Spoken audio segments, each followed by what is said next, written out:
Buenas tardes tengan todos mis estimados hermanos y amigos. La gracia y la paz del Señor Jesucristo sea con todos ustedes. En esta tarde estamos una vez más por estos medios para continuar con nuestro ministerio de predicación y enseñanzas bíblicas. Continuamos anunciando a Cristo y a su evangelio. Y en esta hora quiero invitarlos a que lea conmigo la palabra del Señor y voy a estar leyendo en el libro Job. En el Antiguo Testamento, el libro conocido como Job, en el capítulo 33 y en el verso 27 al 30. La palabra del Señor dice de la manera siguiente: Él mira sobre los hombres, y al que dijere, pequé y pervertí lo recto, y no me ha aprovechado, Dios redimirá su alma, para que no pase al sepulcro, y su vida se verá en luz. He aquí, todas estas cosas hace Dios 2 y 3 veces con el hombre, para apartar su alma del sepulcro y para iluminarlo con la luz de los vivientes.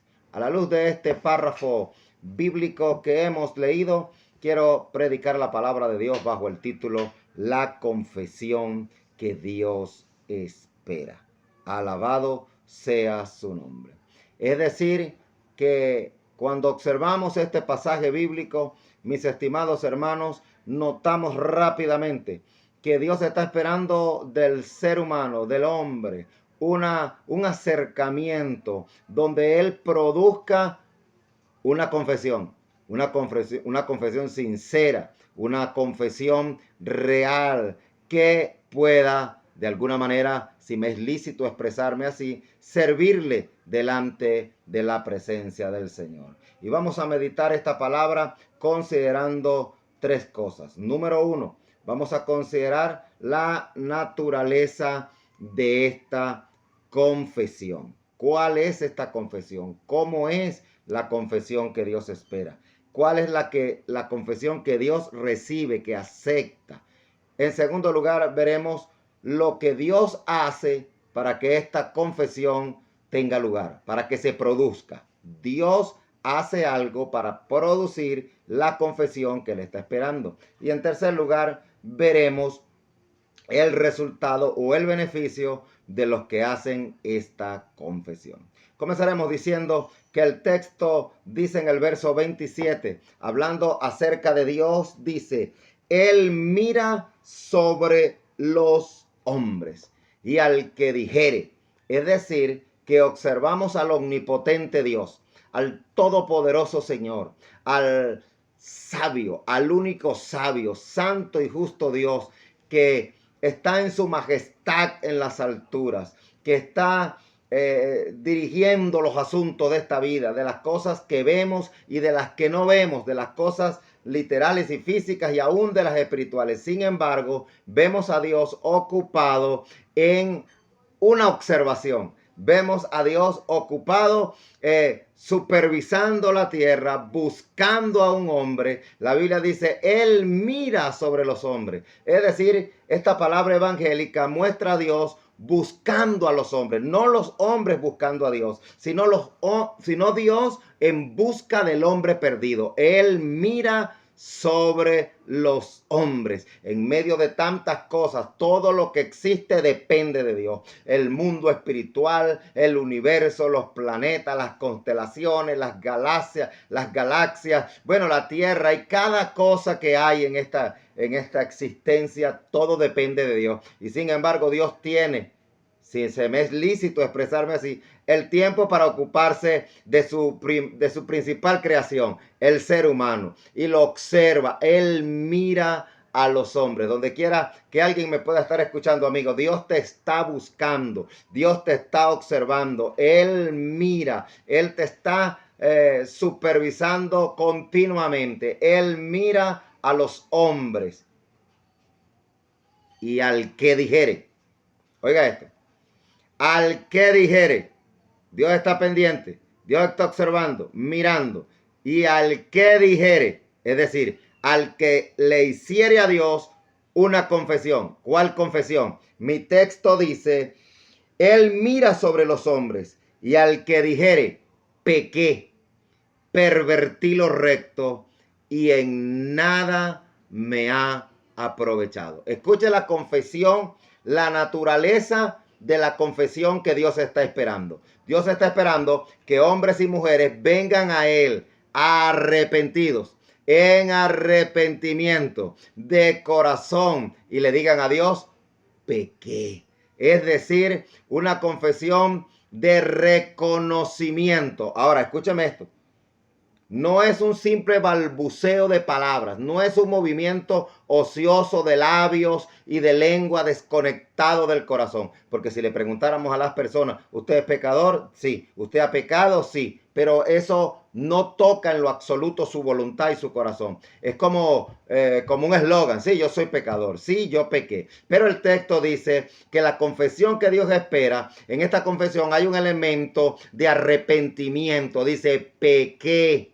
Es decir, no solamente soy pecador, sino que yo quebranté tu mandamiento. Yo pasé por alto lo que tú has dicho. Pequé. Es decir, soy culpable. ¿Entiende los amigos que puedan escuchar y que puedan ver este video? Que cuando usted dice soy pecador, sí, yo he pecado, usted está entendiendo que cuando usted dice eso, usted está reconociendo que usted es culpable. Culpable ante los ojos de Dios. Y que no es una nimiedad, que no es algo baladí, que no es algo sin importancia, sino que pecar es grave, es ofender la santidad de Dios, es hacer que la justicia de Dios sea interpelada y demande juicio contra el transgresor. La confesión dice, pequé, es decir, manché tu palabra, es decir, violé tu mandamiento, no te respeté, me rebelé contra ti, soy culpable. Alabado sea Dios. Usted cuando dice que es pecador, usted cuando dice yo he pecado, reconoces que ese pecado te hace culpable delante de la presencia de Dios y que esa culpabilidad tiene que ser castigada, que eres digno de juicio, de castigo del cielo. ¿Usted reconoce eso? Bueno, la confesión que Dios espera es una confesión que tenga esta naturaleza, pequé, es decir, un lamento, un arrepentimiento, pequé, soy culpable y soy digno de que me condenes. Ahora bien, la confesión avanza. El texto dice, Él mira sobre los hombres y al que dijere, pequé. Pero no solamente pequé, dice, pervertí lo recto. Oh, ¿qué declaración está esperando Dios?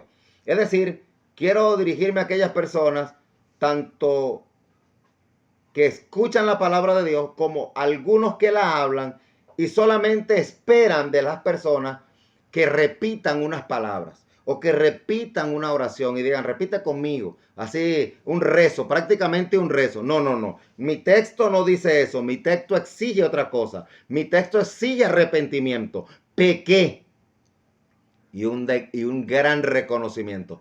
Pervertí lo recto. Un reconocimiento de una culpabilidad. Es decir, que cuando alguien se arrepiente de verdad, le está diciendo a Dios, lo que era derecho, yo lo torcí.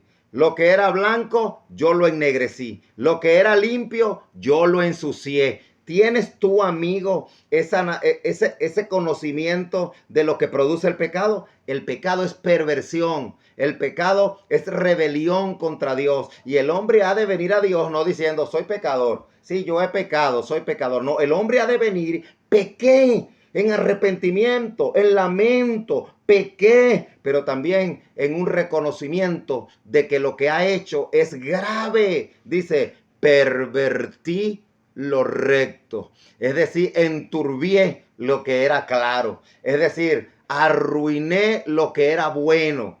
Lo que tú llamaste bueno, yo lo llamé malo. Y lo que tú llamaste malo, yo lo llamé bueno. Lo que tú llamaste dulce, yo lo llamé agrio. Y lo que tú llamaste agrio, yo lo llamé dulce. Es decir, he ido más allá de la frontera. He traspasado los límites. Es decir, soy un transgresor. Eso es lo que está esperando Dios. No solamente traspasé la frontera, sino también decir, he errado el blanco, no di donde tenía que dar. En pocas palabras, la confesión que Dios está esperando es una confesión como esta. Me he revelado, he ido más allá, pero también estoy incapacitado. Por un lado no quiero y por otro lado no puedo. Ayúdame, Señor, ayúdame. Pequé, pervertí lo recto. Ahora, esta naturaleza de esta confesión que Dios espera, tiene un tercer elemento, un arrepentimiento, un reconocimiento de culpabilidad, pero ahora una declaración manifiesta, muy real, muy sincera. Mi texto dice, pequé, pervertí lo recto, y escucha esto, la realidad del pecado, escucha esto, la realidad del pecado, y en nada me ha aprovechado. Oh, qué confesión tan gloriosa, qué confesión tan real, qué confesión tan ajustada a la Biblia. Es decir, el que hace esta confesión reconoce en arrepentimiento que es pecador, declara que es culpable porque pervirtió lo recto, pero hace una declaración inequívoca: el pecado no me ha traído provecho, porque el pecado en ninguna de sus manifestaciones trae bendición. El pecado es una maldición, el pecado es un germen diabólico, el pecado es algo que está en contra de la perfecta santidad del Dios del cielo. La confesión que nuestro texto dice ha de reconocer: en nada me ha aprovechado. Tengo una pregunta: ¿de qué te ha aprovechado mentir? Tarde o temprano la mentira sale a la luz, la verdad sale a luz, todo se aclara. ¿De qué te ha servido? ¿De qué provecho le ha sacado a las borracheras? ¿Qué provecho le ha sacado al consumo de las drogas? ¿Qué provecho le ha sacado de la idolatría? ¿Los ídolos te han satisfecho? ¿La idolatría te ha satisfecho? ¿La invocación de espíritus inmundos te ha traído beneficio? ¿Tu vida ha sido santificada? ¿Tu vida ha sido transformada? Tienes que decir: pequé, pervertí lo recto y en nada me ha aprovechado, porque el pecado no trae provecho. Y aunque no hayas caído, mi estimado oyente, tal vez alguien me está viendo y está escuchando y no ha caído en estos pecados que podríamos decirles bajos que he nombrado. Pero cuando tú vives de espaldas a Dios, cuando tú no reconoces que eres pecador, estás contrario al Evangelio, porque el Evangelio declara que todos somos pecadores, que todos hemos sido destituidos de la gloria de Dios. Entonces, cuando tú dices: yo no necesito arrepentirme, cuando tú dices: yo soy bueno, cuando tú dices: yo vivo una vida decente, tú estás diciendo que Dios es mentiroso. Tú estás diciendo que Dios no tiene razón. Tú estás diciendo que tú vives para ti mismo, porque cuando tú tal vez te abstienes de alguna cosa por decencia, de algún pecado grosero, por cuidar tus apariencias, tú no lo estás haciendo para la gloria de Dios, tú lo estás haciendo para tu propio orgullo. Tú no dices: yo no voy a emborracharme porque eso ofende a Dios. Posiblemente tú dices: no, yo no voy a beber porque qué irán a decir mis amistades cuando me vean borracho. Es decir, tú no te abstienes para la gloria de Dios, tú te abstienes para promover tu propio bien. Entonces, todo lo que no es para la gloria de Dios, para la exaltación del Hijo de Dios, es pecado. Por lo tanto, has de confesar, como dice mi texto: pequé, soy pecador, pero soy pecador culpable, y tienes que venir en arrepentimiento, en lamento: he pecado, pervertí lo recto, y declararlo. Declararlo: en nada me ha aprovechado. La inmoralidad sexual no trae provecho. La perversión sexual no trae beneficio. Ninguna forma, especie de pecado, manifestación de pecado, nunca, óyeme bien, nunca terminará en ningún bien. Siempre traerá un mal. Siempre traerá un mal en esta vida y tendrá el mal mayor en la eternidad. Serás condenado por causa de tus propios pecados. Porque tal vez tú piensas: no, Dios es bueno, Dios es misericordioso. Sí es bueno, sí es misericordioso. Pero en mi palabra, la palabra de Dios dice que Dios es santo y el pecado le ofende. Él es santo y el pecado le es una cosa contraria a su naturaleza. Pero no solo es santo, es justo. Y como es justo, castiga el pecado. Quiero que lo sepas.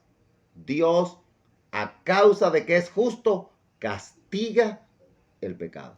Ahora bien, mi segundo punto o mi segunda consideración es: ¿qué hace Dios para promover una confesión como esta? El texto dice: pequé, pervertí lo recto y en nada me ha aprovechado. Esa es la naturaleza de la confesión. Ahora, como es Dios el que toma la iniciativa en buscar el hombre, en observar el hombre, Él es el que promueve, Él es el que hace, Él es el que busca la forma de que esa confesión tenga lugar. Vamos a leer en el capítulo 33, gloria al nombre del Señor. El texto dice, verso 14, sin embargo, capítulo 33, verso 14, sin embargo, en una o en dos maneras habla Dios, pero el hombre no entiende. Por sueño, en visión nocturna, cuando el sueño cae sobre los hombres, cuando se adormecen sobre el lecho, entonces revela al oído de los hombres y les señala su consejo, para quitar al hombre de su obra y apartar al varón de la soberbia. Detendrá su alma del sepulcro y su vida de que perezca a espada. Es decir, que Dios tiene sus formas, Dios tiene sus maneras. Este libro de Job, en boca del joven Eliú, le está diciendo a Job: Dios tiene dos o tres maneras, Dios tiene formas de manifestarse, y una de esas es manifestarse a los hombres en sueños, hermano. Muchas veces Dios tiene a bien mostrarle un sueño. Tengo un amigo. Hoy en día es un pastor evangélico, y en una ocasión él tuvo un sueño en que él estaba parado frente a la puerta de su casa. Y de pronto él alzó la vista al cielo y vio que un personaje venía de los cielos y que se dirigía hacia su casa. Y él dijo, el Señor, en el sueño, él dijo, el Señor viene a mi casa, tengo que limpiarla. Y se despertó del sueño. Al otro día o a los días, uno de los trabajadores de su empresa, de su negocio, era cristiano evangélico y le predicó y comenzó a predicarle y lo invitó a la iglesia. Y cuando lo llevó a la iglesia, que escuchó la predicación evangélica, entonces él se arrepintió de sus pecados. Él dijo, pequé, pervertí lo recto. Y cuando él escuchó el evangelio y él escuchó que la idolatría, que el espiritismo era pecado, en su casa tenía un altar gigantesco, tenía un altar grandísimo con ídolos y con hechicerías y cuantas cosas. Y él llegó, tomó una mandarria sin que nadie se lo dijera, tomó una mandarria y partió todo aquello y lo echó, toda esa basura y todas esas influencias demoníacas de su casa, y se convirtió. ¿Cómo este hombre llegó? ¿Cómo fue ese hombre inquietado a aceptar aquella invitación de ir a la iglesia? Él tuvo un sueño. Es probable que no sea así con todo, pero es una forma de Dios promover que un hombre haga la confesión que él espera. Aquel hombre se arrepintió, tuvo aquel sueño. Cuando lo invitaron a la iglesia, dijo, esto tendrá que ver con el sueño, y fue a la iglesia y allá se arrepintió de sus pecados. Hoy, después de los años, es un pastor evangélico. Es decir, que muchas veces Dios puede manifestarse de esa manera. En segundo lugar, mi texto dice, también sobre su cama es castigado con dolor fuerte en todos sus huesos, que le hace que su vida aborrezca el pan y su alma la comida suave. Su carne desfallece, de manera que no se ve, y sus huesos que antes no se veían aparecen. Su alma se acerca al sepulcro y su vida a los que causan la muerte. ¿Qué otra iniciativa puede tener Dios para promover la confesión que Él espera? Muchas veces la gente cae en cama. Mi texto dice que también sobre su cama es castigado. A veces le llamamos casualidad, a veces le llamamos qué broma tan seria,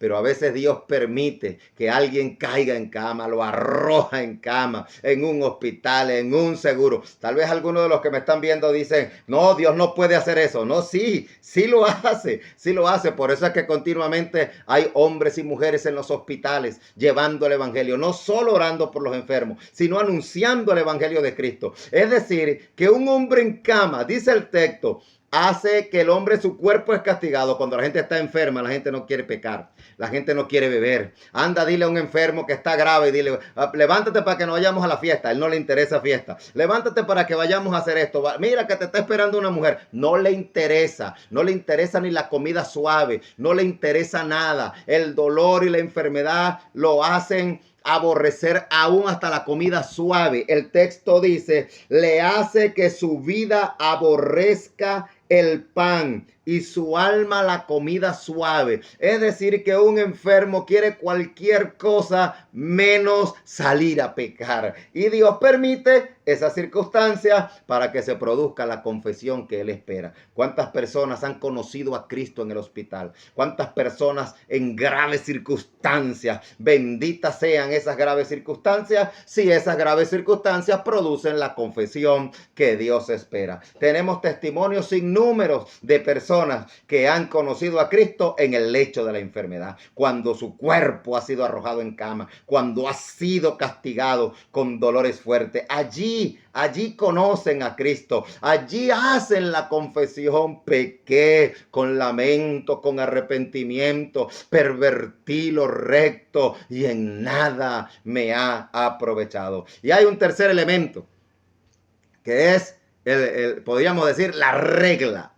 Podríamos llamar a estas dos excepciones, pero hay una que es la regla por general. Dice, gloria a Dios, el verso 23, si tuviese cerca de él, del enfermo, del necesitado, del pecador sin arrepentimiento, dice, si tuviese cerca de él, ¿quién? Algún elocuente mediador muy escogido, que anuncie al hombre su deber, que le diga que Dios tuvo de él misericordia, que lo libró de descender al sepulcro, que halló redención. Su carne será más tierna que la del niño, volverá a los días de su juventud, orará a Dios y éste le amará. Es cuando Dios le amará y éste le amará, verá su faz con júbilo, restaurará al hombre su justicia. Escucha esta declaración del capítulo 33 a partir del verso 23 hasta el verso 26. Si tuviese cerca de él, del pecador sin arrepentimiento, del hombre y la mujer que no han conocido a Dios, independientemente en la condición que estén, dice, si tuviese cerca de él algún elocuente mediador muy escogido, si tuviese allí en su lugar, cerca de él, un predicador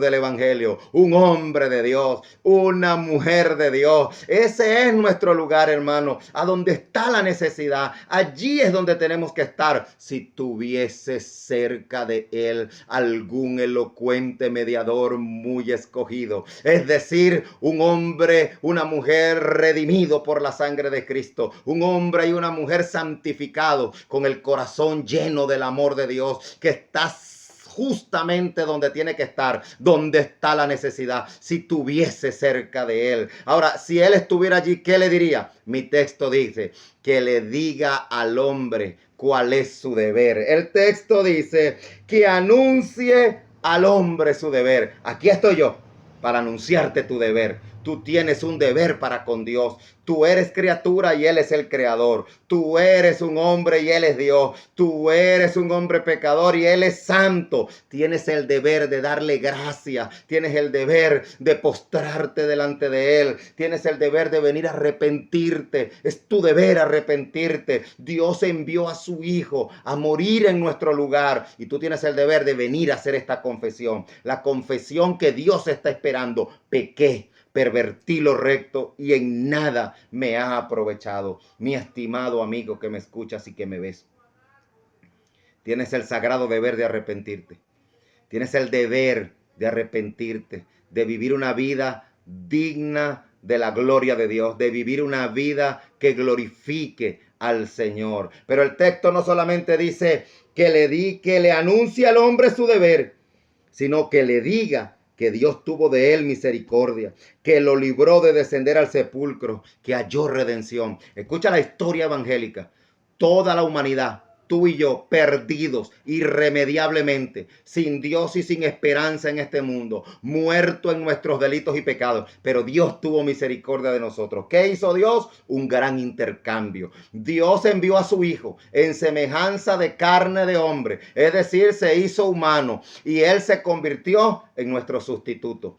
Él llevó nuestras iniquidades, Él llevó nuestros dolores, Él cargó con nuestros pecados. Jehová, nuestro Padre, cargó en Él todas nuestras iniquidades, lo quebrantó sujetándole a misericordia. Al que no conoció pecado, por nosotros lo hizo pecado, para que nosotros fuéramos hechos justicia de Dios en él. ¿Por qué Dios hizo esto? ¿Por qué Dios promovió este sustituto? ¿Por qué Dios nos dio a alguien que muriera en nuestro lugar? ¿Por qué Dios no castigó el pecado en la humanidad? ¿Por qué lo castigó en su Hijo amado? ¿Por qué lo sujetó a ese quebrantamiento tan terrible? ¿Por qué derramó su ira sobre él en aquella cruz? Porque tuvo misericordia de ti. El hombre, el predicador, debe anunciarle al hombre su deber, pero mi texto dice que le diga que Dios tuvo misericordia. Dios ha tenido misericordia de nosotros. Dios nos ha librado, nos promete librarnos de la condenación eterna por medio de Jesucristo. Si tan solo vienes, como dice mi texto, pequé en lamento, en arrepentimiento, pervertí lo recto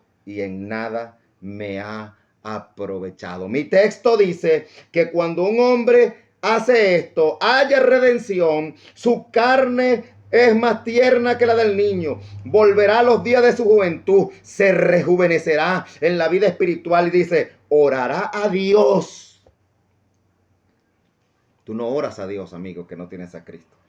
Orará a Dios y éste le amará. Es decir, volverá a la amistad con Dios, a la reconciliación con Dios por medio de Jesucristo, el Hijo del Dios viviente. Oh, mi estimado amigo que me escuchas, la única forma de volver en amistad con Dios, la única forma en que el amor de Dios se desborde sobre tu vida es haciendo la confesión que Él espera. Pequé, pervertí lo recto y en nada me ha aprovechado. Termina mi mensaje y yo con él. Hemos considerado la naturaleza de la confesión. Hemos considerado lo que Dios hace para que esa confesión se dé o tenga lugar. Y en tercer lugar, vamos a ver el beneficio que obtienen o lo que reciben los que hacen esta confesión. El verso 28 dice, Dios redimirá su alma para que no pase al sepulcro, y su vida se verá en luz. He aquí, todas estas cosas hace Dios 2 y 3 veces con el hombre, para apartar su alma del sepulcro y para iluminarlo con la luz de los vivientes. Escápese de las tinieblas, escápese de la condenación eterna, escápese del castigo eterno, estimado oyente, en nombre de todo lo que es sagrado. Mis estimados amigos, y si usted profesa ser cristiano y usted no ha hecho esta confesión, si de verdad usted no se ha arrepentido como lo demanda la palabra del Señor, a ti también te hago un llamado. A ti te hago el llamado de que vengas en arrepentimiento, que vengas en lamento, pequé, con un reconocimiento de que eres culpable y digno de condenación, porque el texto dice, pervertí lo recto, y lo más tremendo, en nada te ha aprovechado. El pecado no te aprovechará en esta vida ni en la venidera. Aquí te traerá ruina, aquí te traerá destrucción, y en la vida eterna el lago de fuego, la condenación por los siglos de los siglos, el horror